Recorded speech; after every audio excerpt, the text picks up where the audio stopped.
Brilliant. Good morning, everyone, and welcome to our UKATA webinar. For you that don't know me, my name is Kellyanne, and I am the Marketing and Events Coordinator here at UKATA. So thanks again for joining us. So today webinar is with our lovely Sam Lord, the HM Principal Specialist Inspector. And we are delighted to have you here today with us, Sam. So thank you for doing this webinar for us. So just a few housekeeping before we start. You'll see within the forum that there is a chat box, but we will not be monitoring that chat box today. We'll be focusing more on the Q&A. You can submit your questions in that chat box, and we will explore them questions at the end of the webinar. And we will answer as many as we can. And those questions that we can't answer, we will take them back with us, won't we, Sam? And we will get answers back to you. So on that note, enjoy the webinar, and over to you, Sam. That's great. Thanks, Kelly. I'm just going to share my screen. Just tell me when it's...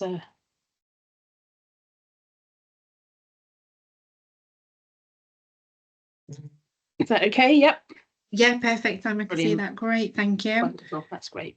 Okay, so morning, everyone. Hope everyone's well. It's just started snowing here in Bristol. I didn't think we'd get any snow, but yeah, there's actual snowflakes falling out the window. So yeah, hopefully everyone's warm and in their own offices or homes watching this today. So yeah, my name's Sam Lord. Hopefully some of you might know who I am, but I'm a specialist inspector in occupational hygiene, and I'm principally interested in asbestos, but I also cover metalworking fluids and waste and recycling.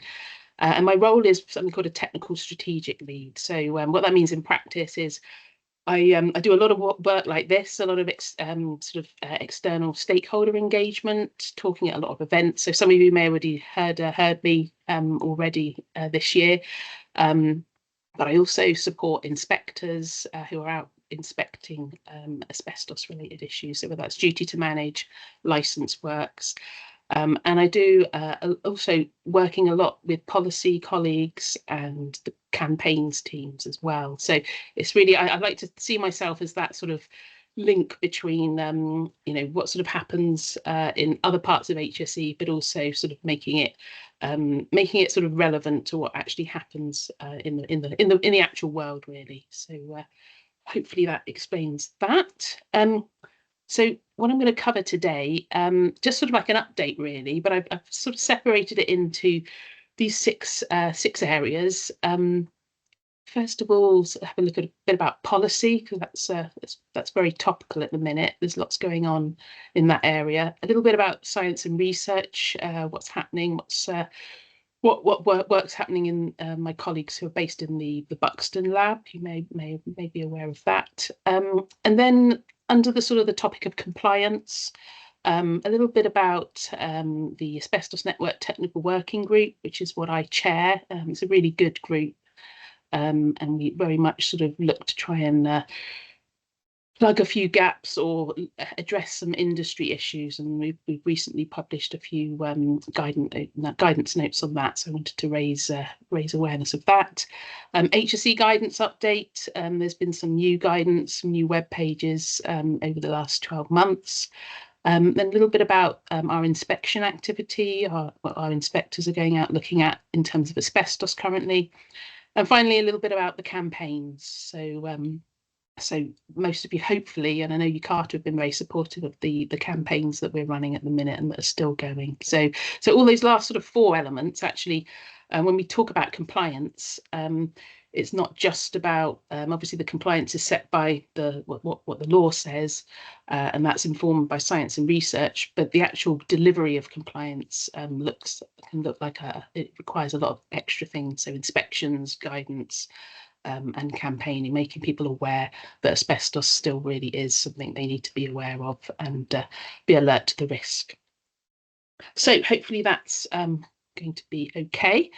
And then before I start, obviously HSE, hopefully you've recognised the banner behind me and also on my slides, but HSE's sort of marking the 50-year mark of the Health and Safety at Work Act 1974, and obviously with that act came HSE itself. So what I'm trying to do with a few, just a little bit of a sort of a bit of not fun novelty, but I think it's really interesting to go back and have a look what has been happening over the last 50 years. And I'm a bit of an asbestos geek, and I like to sort of it sounds a bit weird, but I like to collect old sort of asbestos sort of guidance and stuff. But I think it's actually really helpful, and it's still got some really relevant content, and it's interesting to look at that and compare it with what we're doing today in the campaign side of things. So this actually is a little sort of laminated leaflet that was produced back in 1993. And it was obviously for garage workers back in 93. Those of you will remember, asbestos hadn't been banned. Certainly chrysotile was still in use, and it was in brake linings, clutch housings. So it was very much still raising awareness to workers in the garage industry of what they need to be aware of in terms of asbestos. So, but yeah, I just dug this out this morning. I thought it'd be helpful or interesting just to show you. But again, it's really, I quite like the Garage Workers Asbestos Code, 10 things to make sure that they do and don't, if you like. And also, I also clocked that under further information, it says HSE's free leaflet, Asbestos and You. Tells you more about the dangers of exposure to asbestos. And Asbestos and You actually is this name for our campaign, this time aimed at tradespeople, not garage workers, but still it's still being used. And I think there's lots to be learned, I think, by a lot of guidance and things that have happened in the past. So yeah, I thought I'd just show you that for a bit of interest more than anything else. So let's start with a policy update. So again, those of you that remember, some of you might recall, but there was the House of Commons Work and Pensions Select Committee about 3 years ago now, I think, decided that they wanted to look into HSE's approach to asbestos management, how we were going about doing that. And they heard a lot of evidence, and as a result of that, they produced a report, which is that report there. And they published, I think, 16 recommendations, and the government at the time agreed to take forward 13 of those.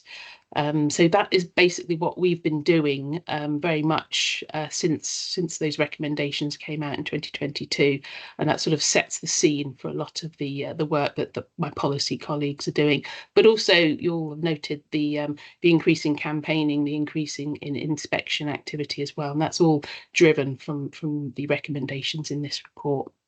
But obviously, we did have a new government in August this year. And we've also got a new minister, and that new minister actually is, when I say new minister, a new minister that looks after HSE, and that new minister is Sir Stephen Timms, and he was the former chair of that Work and Pension Select Committee. So this is really good, actually, because it means that we've got an informed minister who knows and is very keen about asbestos. So there's lots, and he's very, very, very interested in asbestos, and I know he's definitely sort of mentioned that when he's recorded a little. I actually think he attended one of our events, and he mentioned asbestos in that. And if you think about the whole remit of HSE, all the risks that we cover, to mention asbestos is a really positive thing. So what I say is my policy colleagues are very busy at the minute, and there's lots going on in this area. So definitely the next sort of certainly next year, I think there'll be lots and lots of stuff that's coming out in that area. So yeah, that's that. Some of you might have been completed one of these questionnaires, but this was something we started about a year ago, initially with the duty to manage questionnaires, but we devised 4 questionnaires that were sent out to 4 groups of industry service providers and also users. So we've got the duty to manage duty holders and clients, asbestos analyst organisations undertaking 4-stage clearances, asbestos surveyors, and licensed asbestos removal contractors. So the questions were devised really to collect information and with the objective of really getting some insight from the industry about what the issues they see that's specific to them, some specific questions as well, and that was really to inform policy development or policy in response to those Working Pensions Select Committee recommendations. So some of you might recall. One of the recommendations was to consider making it mandatory for all asbestos surveyors to be UKAS accredited. Another one asked that all 4-stage clearance analysts were appointed by the client and not the removal contractor. So all that sort of the questionnaires and information was to sort of build the evidence base, looking at the trying to get behind those questions and understand what informs them and what informs the behaviour as well of people. So so all that data has been sort of crunched and presented internally, and over the next coming sort of months, we'll be sort of seeking opportunities to discuss those results with industry and stakeholders. So some of you might be involved in that. So so that's one thing. The other thing that's very topical at the minute is that the European Union has going to lower the control limit. So the control limit, remember, is the limit for asbestos workers, and they're reducing it by 10. Well, ours is it was 0.1, and ours remains 0.1 over 4 hours, but they're looking to reduce it to 0.01 over 8 hours. So again, we've been having an internal HSE working group that was set up last year to look at this and what that means. And again, we're going to be engaging with relevant stakeholders on this matter, so the removal industry, analysts. So again, that's something which is hopefully going to happen, I think probably next year, realistically now, given where we are in the calendar year just now. Okay, so science and research update. It's a little picture of the Buxton site, which is probably under snow at the minute, I should imagine. So this is the, some of you may, I think actually I came to a UKATA conference quite a few years ago now, and or the AGM that you had, and this was some work which my colleagues in science division were doing, they basically sort of looked at asbestos workers in, I think it was 8 sites, and they were there from start to finish. So really, it's sort of very observed worker. They put lots of personal samples on the removal workers themselves. So it was really sort of certainly under the magnifying glass, trying to look at exposures and look at also look at the controls, the use of controls over time. So the research will be caveated very much because obviously they were being observed for whilst they were working. When people know that they're being looked at, they often will behave differently as if they didn't have anyone looking at them. But that said, there was still some really interesting findings. And the first report was published in 2022, which looked at the asbestos exposures.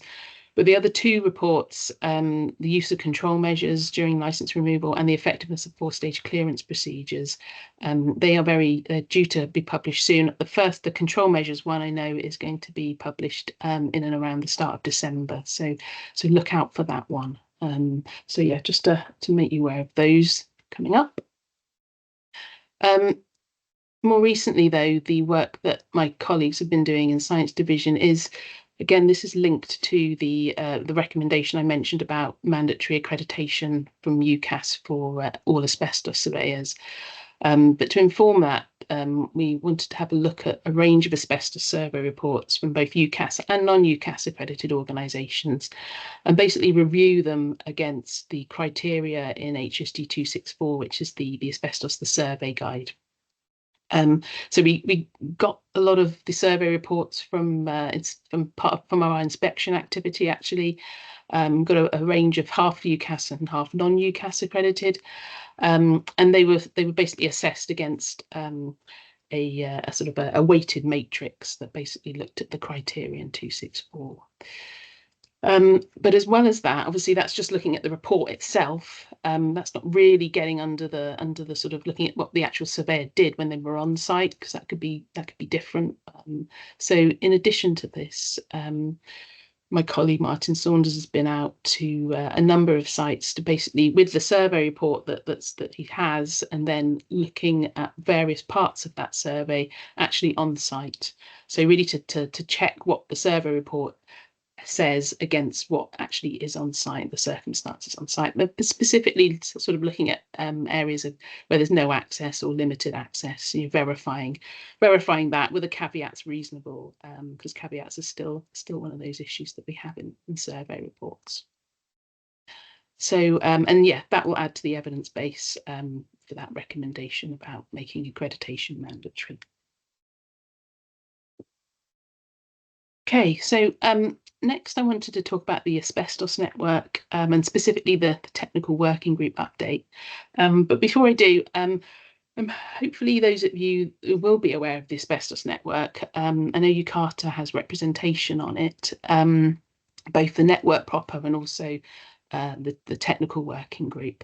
But the asbestos network really is designed to provide a forum which HSE can work together with stakeholders, users in the asbestos industry to basically make sure that we sort of complement and enhance the letter and the spirit of the existing regulatory framework. So we meet, the Asbestos Network has an online meeting.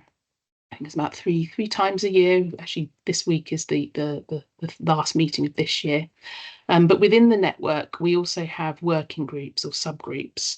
We have a licensing group, we have a duty to manage group, we have a technical working group, and I think we used to have a comms group, but those three groups are the ones which sort of meet outside of the main network meeting, and they generally look to try and sort of either produce bits of guidance or sort of task and finish sort of work. But I chair the Asbestos Network Technical Working Group. We meet every two months, always fully attended. Those are the organisations that are currently members, and we work. It's my favourite group actually. I do say that because everyone's really really enthusiastic, really wanting to help, and it's not just HSE saying, right, review this, make some comments. People really do contribute and take the lead to produce some technical appendices. So I'm really proud of the work that we do. And I think the other reason is actually we can produce something tangible at the end. So sometimes it's frustrating if we want to do something, but there's hoops and stuff you've got to go through. But actually the Asbestos Network provides us a website. So that website I showed just then, if you click on that QR code or just look up Asbestos Network Cognac, you'll get to the website and you'll see where our appendices are. So that's the website there. But you can see we publish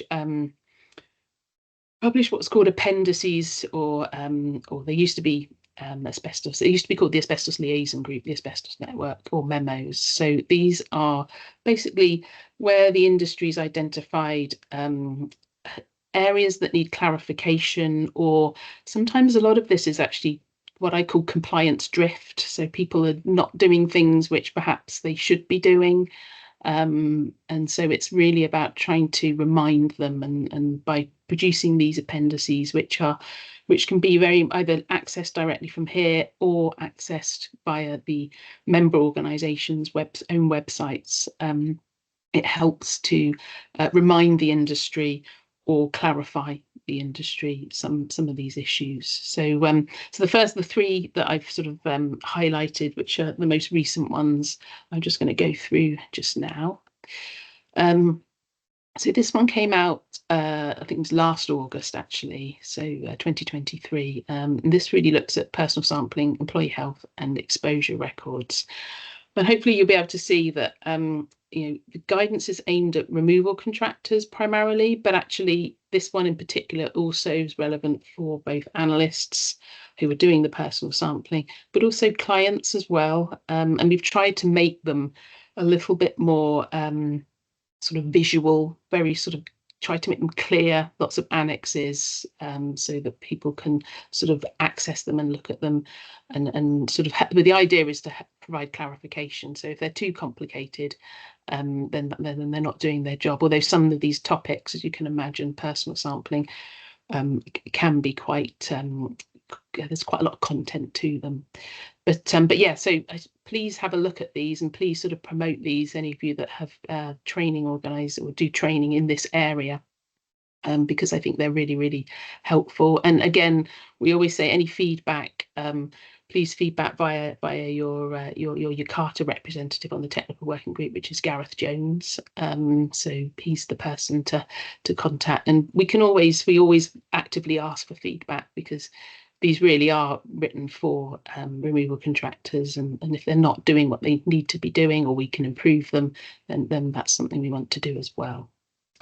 So there's that one there. But yeah, these are the two most recent ones. The first one is, this is about handing over enclosures to analysts for 4-stage clearance. And this really is looking at what the site supervisor does, both in terms of the visual inspection and also highlighting the handover form. Now, the handover form was something which came in HSG 248, which was published a couple of years ago now. So this was really trying to look at, actually, we realised actually there's no guidance to tell site supervisors what a visual inspection should look like. There's a lot of guidance for analysts, but there was a gap there. And it's very important, remember, that the removal contractor, they have the legal duty to remove all the asbestos and clean the site, and the analyst provides that independent verification that that is the case. So it's very important that the site supervisor does their visual inspection correctly and diligently, and this is what this appendix is really all about. And again, one of the suggestions from the trade associations was, well, why don't we make a standard operating procedure as an annex? And an Annex 3, that's a sort of middle slide there, that's an SOP that can just slot into the removal contractor organisation's existing procedures, and so it makes it easier and usable, rather than just writing a load of guidance about what they should do. So so hopefully that's only just been sort of released over the last couple of months. So again, hopefully there'll be positive feedback from that. And the other thing I decided to do as well was a lot of good guidance in 248 that actually relates to removal contractors. And as you know, 248 and 247 are very sort of weighty documents, and to try and find the relevant bits can be quite arduous. So decided to, in one of the annexes, just to extract some of the relevant parts in 248 guidance relating to 4-stage clearance that are relevant for the removal contractors themselves, just to highlight that, and we were able to do that here too. Okay, so this next one is this started. Often these appendices sort of grow. This was literally just started about skips, but then we thought, well, let's get quite a lot of queries and get loads of photos of van waste compartments from inspectors. And so then we added a few extra bits. So we thought, well, let's just do a little appendix on covering all those areas. And the one here really is just I just wanted to sort of illustrate how that we can use photographs to sort of illustrate what good looks like, but also, you know, what is unacceptable. So and the two annexes, Annex 1, which is waste carriage in vans, and examples of acceptable design options, and also what isn't acceptable, and the reasons. But also you'll see we've said why it's not acceptable, but also how to fix it. So so again, providing some practical, realistic advice to removal contractors transferring waste in vans. So and there's lots more content to that. So yeah, please have a look at all those. They're available on the network website. And just finally, the current one that we're looking at, we do have a whole list of appendices that we're working on. We do try and prioritise them, but the current one is looking at leak testing during licensed asbestos work. And again, this is an example of, I think, compliance drift. When I was an analyst, I was on site for the whole duration of the work. I did leak testing, and then finally I would do the 4-stage clearance. But I think there does seem to have been this sort of drift where analysts are just turning up for the 4-stage clearance. Certainly I've seen, very much been made aware of that. And this appendix here is just really reminding removal contractors and clients and analysts when they need to be on site to do leak testing. And obviously that is when it's inside an occupied building, and you can't to make sure that there's that reassurance that there's no escape of asbestos during that removal work. So that's what's being worked on at the minute. Again, anyone that's got any thoughts or any concerns or anything they want to add to that, get in contact with Gareth Jones from UKATA, and he will, or representing UKATA, and he'll feed back into the group. Okay, so let's just have a look at some HSE guidance updates now. Again, hopefully everyone has seen the new Duty to Manage web pages. I was certainly working very hard this time last year, reviewing those, basically sort of revamped all the asbestos content on our web page, on our website. But we've got some sort of new content as well. So there's like for Duty to Manage, there's like there's 8 steps to Duty to Manage, but we've also got some new blank and example templates, which I'll show you in a minute. A couple of new videos for duty holders, including I star in one as well, which you may have seen at the conference, possibly. If you go into HSE's YouTube channel, that's where you can see all the asbestos videos, as well as the links on the web pages. And also some examples of how asbestos can be managed. So again, that's based on information I went out to a lot of stakeholders or a lot of users, people that were duty holders, and captured some of the information that what they were doing well, and incorporated that into those examples. So they're the new web pages. I just mentioned about the templates. We did a lot of insight research into what users of the web pages wanted, and generally, they want templates. They want to know what they need to fill in, what is correct, and that's very understandable. I can relate to that. So we put on an example, like a completed example of an asbestos register. It can only be an extract, obviously. And then we also made it into a blank template, so if people wanted to, they could just complete it. But what I say with all of these, it's not a requirement to completely rip up your existing registers and management plans and make them into the HSE template, but it's more the templates are there to show you what an asbestos register should contain. And particularly, I think here you'll notice that it's important to have the actions, verification that those actions have been addressed or completed, and then also some other management actions. So it's making the asbestos register actually something that's a usable, live, updatable document, and it's not just something that people pay lip service to in terms of, oh yeah, we've got an asbestos register, but is it a usable document? So so that's what this example was very much trying to do.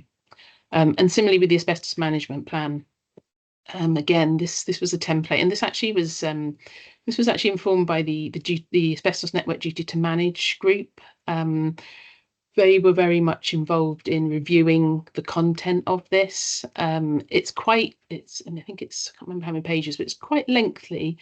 But again, what I say to anyone that wants to use it. If you've got an existing management plan, just go through this one and check that all the content that's in here and that's relevant to you is also in your existing management plan template. But that said, I have heard feedback from some duty holders, some local authorities even, that have decided to use the template as it is, and that's fine too. So again, we've got an example of a completed one and a blank template as well that's on our web pages.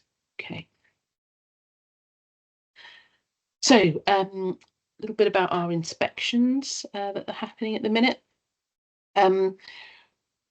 This is the sort of the work year as we define it. So 24 to 25. So there's April 24 to April 25.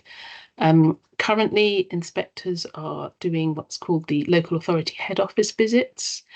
And this is where they're going into the head offices of local authorities across England, I think Scotland, and basically as part of that, the idea of going in at the head office level is that local authorities will have a portfolio of buildings that will have asbestos in them. So if we deal with it at head office level, then any of the recommendations and the enforcement can cascade across their portfolio. So it becomes a more effective way of actually enforcing and trying to make sure that local authorities are managing their asbestos correctly.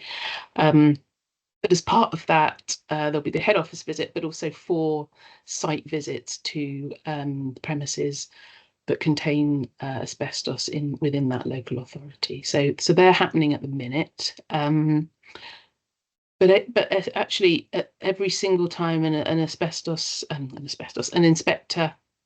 goes to and do a site visit, whether that's part of inspection following an investigation or part of a visit to look at Legionella or something, they will always be asking questions on 4 mandatory health topics. And one of those is duty to manage. So the other 3 are noise, musculoskeletal disorders, and health surveillance. And from next year, actually, they'll be asking about dust, so silica and wood dust as well. So asbestos duty to manage, obviously at applicable premises that are of an age where asbestos could be present.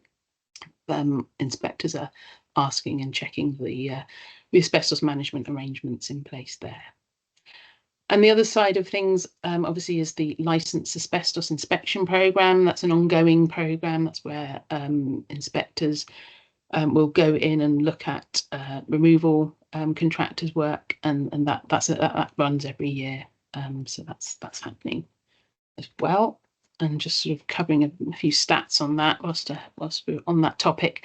You can see in terms of licence holders, these are just stats from the asbestos unit, asbestos licensing unit as used to be called. So we've got about 350 licence holders at the minute. HSE undertake about 800 inspections every year. I think last year, 23-24, we do the reassessments of removal contractor organisations, but actually refused 8 companies a licence last year.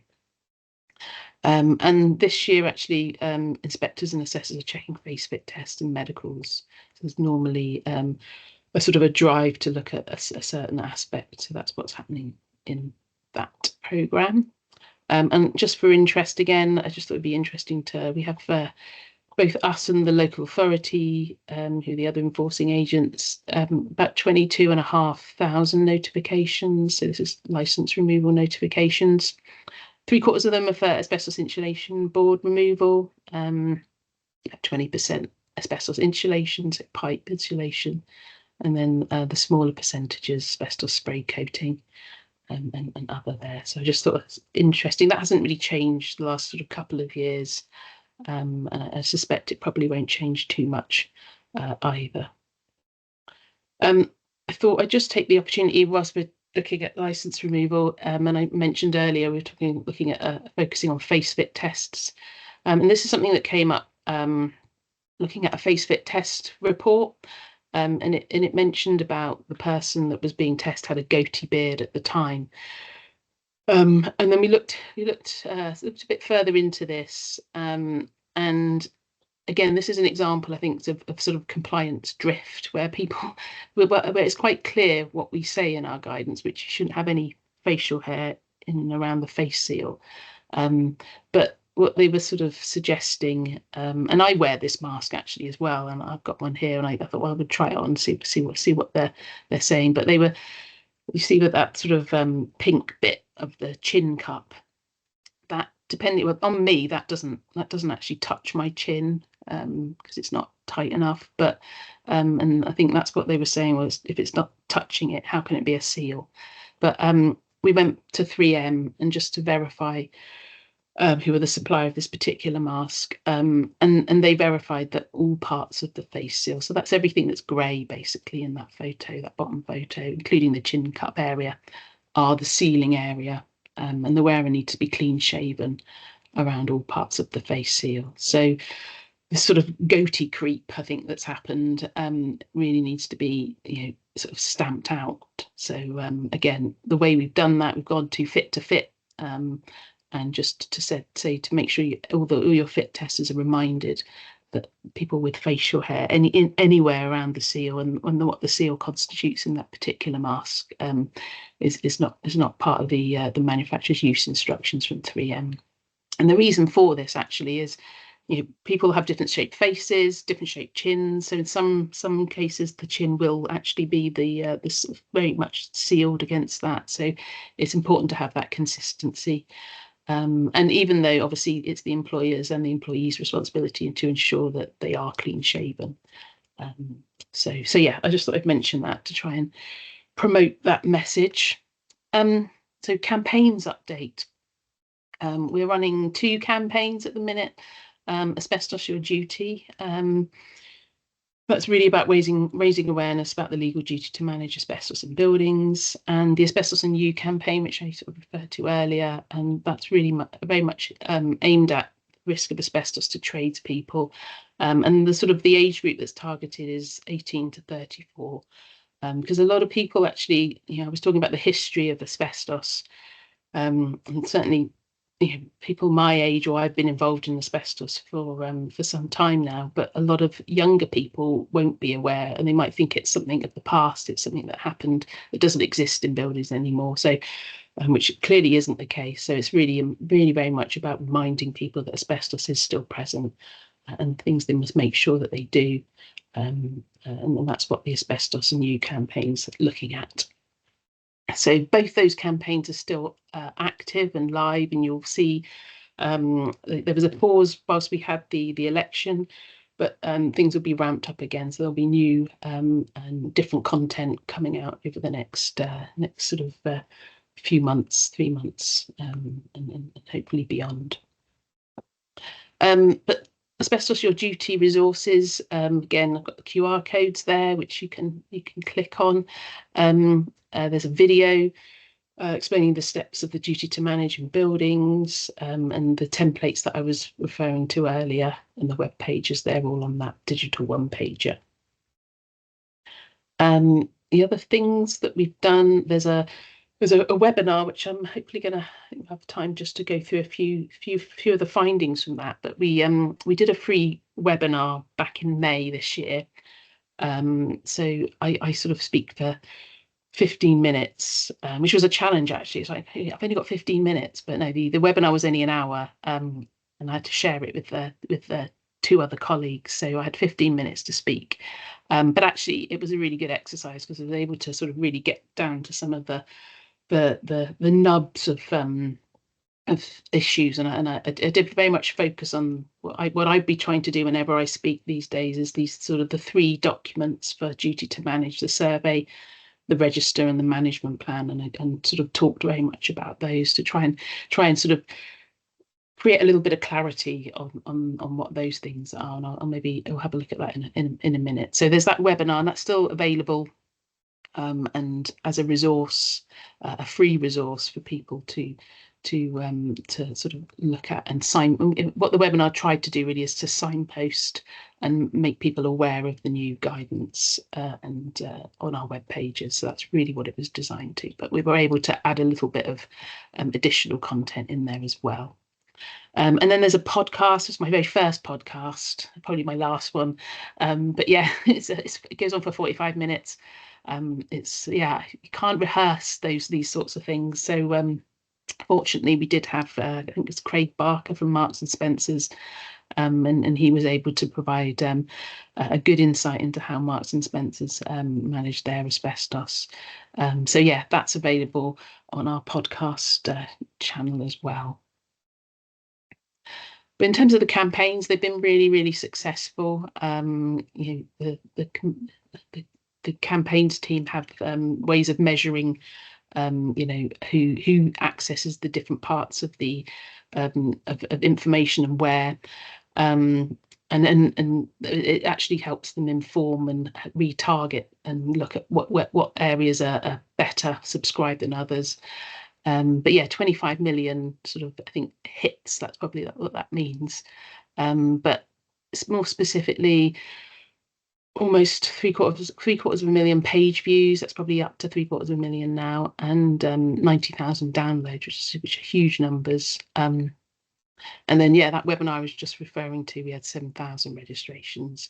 And because it's online now and something we promote, people can look at it as well. So that's, I think that's been very successful. And yeah, I always ask for people to support these because you know, they are really, really key, I think, these days in trying to access the right audiences. Not everyone will go onto HSE's website, so it's important that we can use social media, different channels to access workers in particular, trades people in particular. That would be good. And I think we are doing some, you know, trying to work with other ways of getting into the trades industry. We did, I think it was On the Tools, which was year before last, and going through to like Juicens and that sort of side of things. So I think we can do something similar this year as well. Next year. Now, finally, how long have I got? Okay, I'm just going to scoop through these really, really quickly. But one of the things, I don't know whether those of you that do training ever actually sort of think about how to evaluate, I suppose, your training on the sorts of questions you get asked at the end. But that webinar I was just referring to, we did get quite a lot of questions, as we did have a huge audience that dialed in, and we had lots of questions, and whilst we couldn't, I think it was over like hundreds of questions, we couldn't answer everyone individually. But what we decided to do is look at the topic areas which questions were asked by attendees. Now, that was during the webinar, and the idea of the webinar was hopefully to provide them, signpost them where to look at. But still, it did provide a little bit of a look at where there was areas where people weren't entirely clear on aspects of guidance. So I just thought it'd be interesting just to tell you a little bit about what those were actually. So these are the top 5 question topic areas. Asbestos registers, identifying the duty holder. How frequent management surveys should be completed, condition monitoring, and also checks for service provider competency. So those were the top 5 question areas that were grouped into those. And what I decided to do actually is look at these areas, but also it's important to, all this information can be then used by our campaigns team, but I also filter this through to inspectors. When I often give various briefings. I give them a briefing every month on duty to manage, and we cover some of these areas because if they go out into site, they're likely to get also asked these questions. So this is how we're using that information really.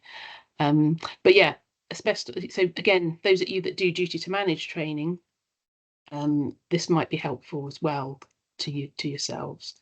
But yeah, asbestos register and surveys often mistakenly confused, and the register and the survey hasn't been extracted to a live document. And this was the thing I was talking about earlier about, again, you see this I talk about this in the webinar, asbestos surveys, what it is, a register, and the management plan. And always sort of talk about them in terms of what they are, and how they need to function. So it's not just having a document on a shelf. These have to be always in use and always under review, certainly the register and the management plan. So it's trying to sort of explain that a little bit more clearly for everyone. And then, yeah, we talked about this earlier about, so our web pages have got now what to include in your register. So again, very much practical guidance. And now we've got this template. Again, that helps get that message across. Identifying the duty holder. We have got information in our approved code of practice. So this is L143, the ACOP to the control of asbestos regulations 2012.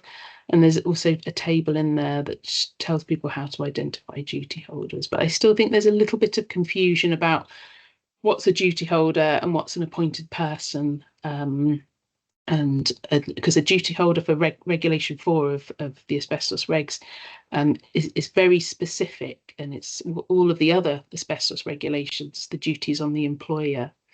So there's a little, it's a quite a significant difference actually, and sometimes that can be, and the duty holder actually can be shared. You have shared duties, and certainly when you've got large organisations such as local authorities or even schools, how those organisations are set out, that can cause some confusion out there. So I think there's still probably a little bit more work to do on that area. Yeah, how one of the most common questions we get is, how often do I need to do a management survey? Is it something that's every 5 years, every year? If it's an old survey done in 2004, pre 264, is it still valid? So all those questions were asked, and again, I think some of this confusion has been maybe brought out by the industry, dare I say, with having what they call re-inspection surveys, or they sort of offer which is a credible service, but they get a re-inspection survey rather than a re-inspection report that's condition report, and it's another document, and it's trying to sort of unpick the difference between that, and that's something which we're trying to do as well. And the advice, old surveys, have a look at them, make sure that they, have the old surveys in particular, although I say that a lot of new surveys do still have quite a lot of unacceptable caveats in them. So an old survey can still be fine, but what's happened in the 20 years since it was first done, and that's what the asbestos register is there to do. The asbestos register updates that original survey. So it's about trying to explain this a little bit clearly. And condition monitoring, how often, again, I know our guidance historically had said and it actually still does say, because it's not been withdrawn, but it would say every 6 months. The approved code of practice now has classified that, or redone the guidance in there, and that's basically that's the ACOP extract there at paragraph 144. So it's got to be risk-based, depending on the likelihood of it deteriorating, and that will inform the frequency of inspection. Who can do it? Can the appointed person do condition monitoring, or do I need to get a surveyor to come in? Does it need to be recorded? Competence to do that. So again, it's all the really, really valid questions actually. And so certainly, and whilst I'm talking about it, certainly when you're doing condition monitoring, this is why photographs again are really, really important in registers, in my view, because they not only provide a photographic evidence trail of the asbestos and the condition, but they can be then used to look at when you look at it maybe 12 months later. You can compare photographs, and if there's any change, then you'll have to get someone in to reassess that, someone that's competent to do that, so someone such as a surveyor organisation. Okay, and finally, checks for service provider competency. We strongly recommend the use of accredited surveyors. There's a lot of information in HSE 264 about what the client duty holder should do to check the competency of the surveyor. Some of that I've brought into the new web pages, but again, it's just about making sure that people are aware that they do need to, they can't just get a surveyor from the yellow pages. They do need to check that they are competent. So again, that was one of the questions that was asked. And finally, this is the last slide now. I just thought it was another one of the things that I like to try and do is try and identify some of those issues that I've just that came out of the webinar. Try and sort of explore why why the questions are being asked. And this is one of the things that I put together, and actually the Duty to Manage Asbestos Network Group is also looking to produce an updated, there's a table actually in HSE 227, which is the Duty to Managing Asbestos in Buildings guidance, and it's got sort of common failings, I think it's titled. We've moved on in the sort of 20 years since that was published. People use digital cameras more, people use software to record their surveys on site, but also to write their reports. So there's new issues, but equally there's some improvements that can be made. So some of the issues, I think, identify the cause, and what I try and do is suggest solutions, but also signpost people to relevant guidance. So I think that's probably a really effective way at when we're trying to train people, because I often do a lot of training for inspectors.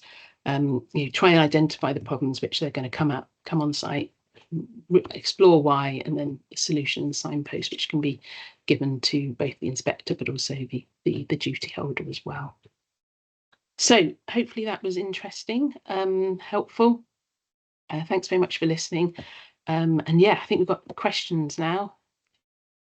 Yes, thank you very, very much, Sam. Very insightful, and there's a lot of information to take away with us today and digest. So it is now time for our Q&A. There is still time if you do want to get your questions in. Like I say, if we don't have time today, we can address them at a later date. So looking that we do have some questions, Sam. I think we've got Brilliant. a handful. Yeah, let me get them. Let's have a look. Yeah. Okay. Okay, shall I just start from the top? Yeah, let's go from the top. I think, oh no, actually, I suppose I should start from the bottom because mine are in different time order. Let me start from the bottom because otherwise. Okay. Oh, so the first one's an admin one. Please can you confirm if the slides will be distributed after the webinar? So I think you're happy. I'm happy to share the PDF version of the slides. So with the QR codes, you can have those. What's your opinion on the airborne asbestos monitors that can be rented and used by any contractor? Should formal training be attended? Okay, so I think what you probably might be referring to are some of these sort of real-time monitors. Now, I'm aware that there was one called Asbestos Alert, which I think I could remember seeing that at quite a few sort of conferences. But as I understand, that company's that company or that has gone into administration, so that's not available anymore. I don't know whether anyone else has picked that up. But with all those real-time monitors, I think, and it's true for anything really, they have their limitations. They're not a replacement for personal monitoring or leak testing or reassurance monitoring. But like I said, people should be trained to use them, and they need to know what buttons to press and what the results mean. But they particularly need to know the limitations of those. But the important thing is they're not a substitute for personal monitoring. And that's to be legally compliant. You need to do the personal monitoring or the clearance monitoring using the ISO methods 248. Oh yes, okay. So hopefully that one's okay, Joseph. Is there a time frame for updating HSE 227? What I would say, and this probably is worth actually talking about all HSE guidance. So at the minute, like I said, there's lots going on in the asbestos arena, including having a look at what guidance we've got out there. So there is there's no time frame. There's nothing that I can say sort of that's sort of prescriptive in that area. But there is a lot of there's lots of discussions happening, and I obviously very aware of the fact that a lot of our guidance 247, the contractor's guide, and 227 are 20 years old.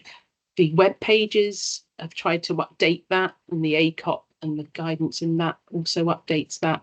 But there is opportunity, I think, to refresh that, and perhaps even look at some more specific guidance for clients as well. So that's something that I'm trying to champion at the minute as well.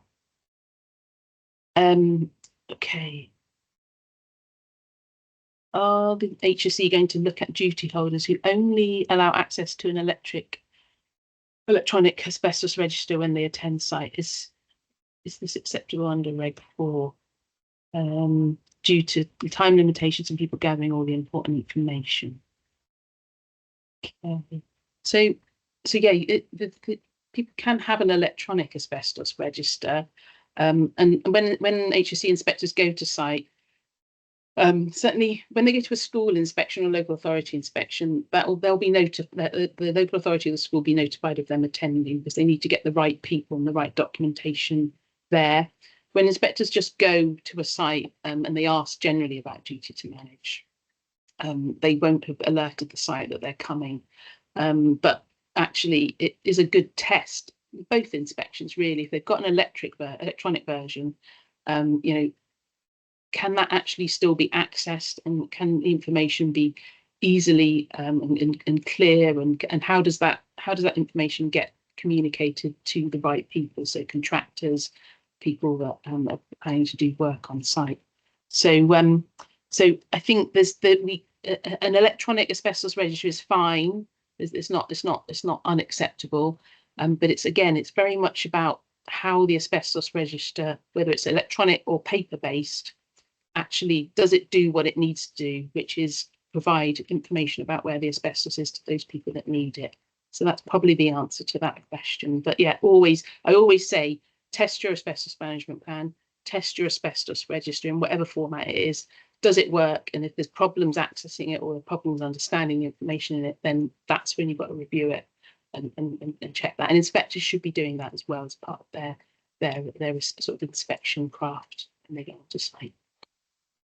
Right, what else? Notifiable non-licensed work notified on the HSE website. If the local authority EHO is the regulatory authority for the building, do they get notified that works are being carried out in their area? I'm sure we've been asked that before, but I'm not. I'm going to have to come back to you on that one, Christian. I'm not part of the. Yeah, I'll have to get back to get in contact with the licensing unit on that, because I know they manage that notifications website. I don't want to say anything that's incorrect, but no, I'm sure we've been asked something similar. But I'll make a note of. Kelly, can you make a note of that one? Yeah, absolutely. Yeah, no yeah, problem. thank you. Was there any guidance on agreed on the frequency of surveys? So yeah, as I was saying, Rob, earlier, hopefully there's no once you've got a survey in place, there's nothing that says you need to redo the survey every 5 years, every 10 years. It's very much making sure that the initial survey that you have had done is an accurate survey, that it's accessed all the areas that come under the scope of a management survey.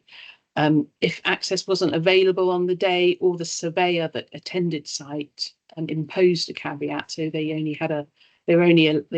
said, oh, I'm not going up on the roof, or I'm not going, my ladder only goes up so far, I can't access into the voids, then really they should be agreeing those restrictions to their scope, because that means that you have to assume that asbestos is there. So it's not really an accurate survey. I think my advice would be to, if you've got an existing survey, have a look at the caveats and limitations section, see if there's any areas that were missed at the time on the day the surveyor attended site. And if there's lots of red flags that make you think this isn't a very good survey, then you may want to get someone in to redo the survey. But if it looks like it's okay, then the most important thing is to make sure that the limitations and areas that weren't accessed, that information is transposed into your asbestos register, so that it's very, very clear what areas have been inspected and what areas haven't been inspected. So does that make sense? And the other thing I would say is people do get confused, as I was saying earlier, about condition monitoring. So all asbestos that's been identified needs to be regularly monitored to check its condition, that it hasn't deteriorated. And the frequency of that, generally people look at it every year, but if it's in a vulnerable location or something, or even if actually it's in an area that's not vulnerable, so like a vinyl floor tiles underneath a carpet, you could look at them every couple of years because they're not likely to get damaged. But something that's in an area that is vulnerable might need to be looked at more frequently. So the condition monitoring side of things, that's part of the asbestos management, nothing to do with the survey. And that's what the asbestos register does. So you update the asbestos register with your findings of the condition monitoring. So hopefully that's explained that. Okay, where are we? Wayne, is that you? Is that Wayne Bagnall that I know? Why do I still find surveyors are missing fire doors and joiners? Yes, and cut them. And maybe it's not the Wayne Bagnall I know, but even if it is, hi Wayne. Yeah, they fire. Well, I don't know why you keep finding them. Fire doors. I have heard some. Well, actually, one of the things that we did actually, people remove the fire doors, and actually they're taking them back to their workshops and chopping them in half. I think there's probably that you're talking about surveyors rather than carpenters. But yeah, it's all about awareness of a particular industry. A lot of fire doors are being replaced because they're old, and I think they need to have those strips put under them. So why I can't answer that why Wayne, but yes, it's worth highlighting as an issue just to this group here. Are you aware when the control of asbestos regulations being updated? No, they're not there. There's nothing, a bit like with the guidance, there's nothing in place that's saying this is going to happen, this is going to happen. But as I did say, there's lots going on, and hopefully things that might change. You know, you're going to have to sort of watch this space at this minute in time. So I can't say anything at the minute, but yeah, maybe next year there might be something on both the guidance and the regulations, and there's nothing that I can say at the minute. Was that Duncan that I know too? Maybe. Yeah, no, I was warned actually that we might get some questions on the ADR regulations. As you know, I'm not a if it is the Duncan I know. There has been some new content to the ADR regulations, which we were chatting, weren't we, Kelly, with Craig before this webinar. I think the best thing to do, if anyone's got questions, Craig's already given me some, but possibly to look at address ADR as a separate subject. So maybe Kelly, that's something that you're going to sort of have to look for. Yeah. So we'll do that. So I won't answer anything because it's not my it's not my area of expertise. And those of you who have looked at the ADR regulations, they're quite a lot, quite complicated in the way they're written. Are the HSE going to get more stringent on the relationship between removal contractors and UKAS analytical firms? For example, we're holding a business. Yeah, okay. That's a good question, Rob. As you know, there's we've got in 248, the analyst guide, there is new guidance about what a shared link looks like. And because what we don't want to get is, certainly when you're removing asbestos, as a LARC would do, if they've got an analytical arm to that business, they're essentially checking their own homework, aren't they? And the shared links guidance in 248 very much states that should not be the case.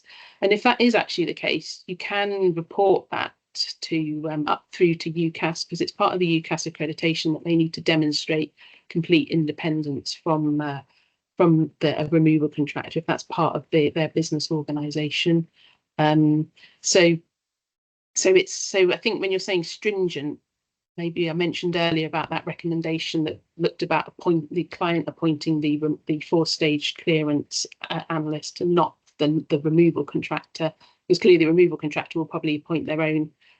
So that's not, there's nothing that's sort of been concluded on that part there. But certainly if there shouldn't be any shared links.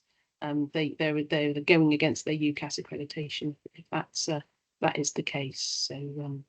So yeah, that's what I would say on that one.